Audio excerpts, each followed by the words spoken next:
Hey guys, this is Will over at MCG Tech Talk, and today I'm going to talk about the Dell Micro PC. This is a 3050. There's been quite a few iterations. This is one of their regular lines that they're going to start coming out with. I believe it started 3030, 3040, 3050. Now, this one has a i5 7500T with the Intel graphics of a 630. This is definitely a workstation. This is not a gaming computer. I don't think I've ever actually seen one of these at Micro Center, Fry's, Best Buy, Walmart, Target, or anything like that. This is probably something you can only purchase when you're going through their website. So, as it stands, you're going to find these in offices. So the gaming side is not going to be super big. I saw some benchmarks for the Intel 630, which seems to be that if you turn everything down to the lowest settings and lower the resolution like 1280 by 720, you might get some decent frame rates depending on the game.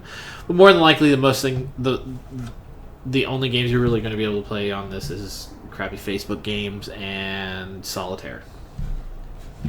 This one came with the Windows 10, which is okay. I mean, obviously it's the newest version, so there's nothing really special about this. This is like really for Word, Excel, Outlook, some QuickBooks stuff and things like that. But since it is so tiny, it fits pretty much anywhere. You can put it. You can probably sit on it if you wanted to. And this was the lock that just came in. But this little lock right here is actually the only thing holding this top panel on. And this was what I was going to talk about next. But this has 6 USB ports. It has 2 USB 3s in the front, 2 USBs in the back, and 2 USB 2s. This configuration contains a display-port and an HDMI. This can also do VGA, which I don't know why you'd use VGA for this. DisplayPort. If this computer can go to 4K, then you should not be using VGA. But why don't we take a look at the inside of it and see what this thing's all about. I actually like taking these things apart because it's just a slide. Top comes off. Here it is, all naked. There's not much to it. It's probably got boards that are smaller than a lot of laptops that I see. This one has a 250 gig solid state drive. And to take it out, you squeeze here, and then you push up. But I gotta sit it down to do it.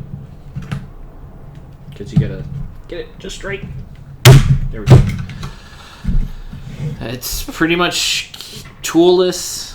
You might need a screwdriver to take this off.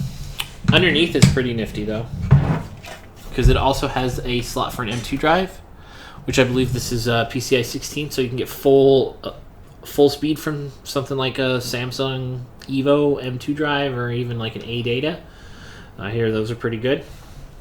It's got the little wireless, also Bluetooth.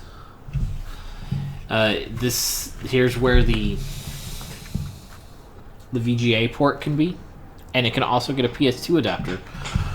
PS2 mouse combination port, but it'd feel really weird to plug that into something like this. Tiny little fan, and the exhaust is right here. This comes off by squeezing these two, pulling that off. So the only things plugged into this is the speaker and the fan itself. It uses the laptop SODIMM. It can take up to 64 gigabytes of RAM. So two 32 gig sticks can fit into this thing.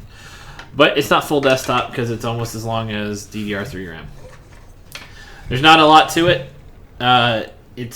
It's pretty much basic. It is nice that it's got a 3032 battery in it, just standard CMOS, but you probably won't need to replace that for several years.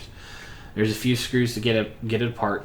The only problem with a board like this is that if there's anything that goes wrong, you kind of got to replace the whole thing.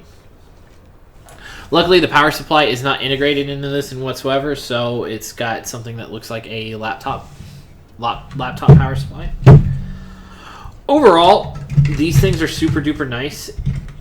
We have been setting them up and installing them for a lot of people.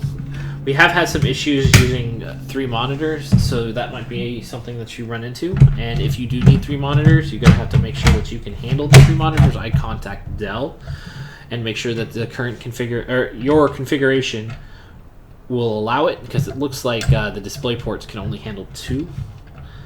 But more than likely, if you were to do a VGA, an HDMI, and a display port, they would all work. But doing daisy chaining only seems to allow for 2. Maybe this has changed in any newer BIOSes updates or anything like that. But it's not a super good gaming computer, so I don't really have a use for it. But I do use this in my office, or I did use this in my office from time to time, and there's quite a few other of my coworkers that do. And this can do pretty decently for Photoshop and things like that.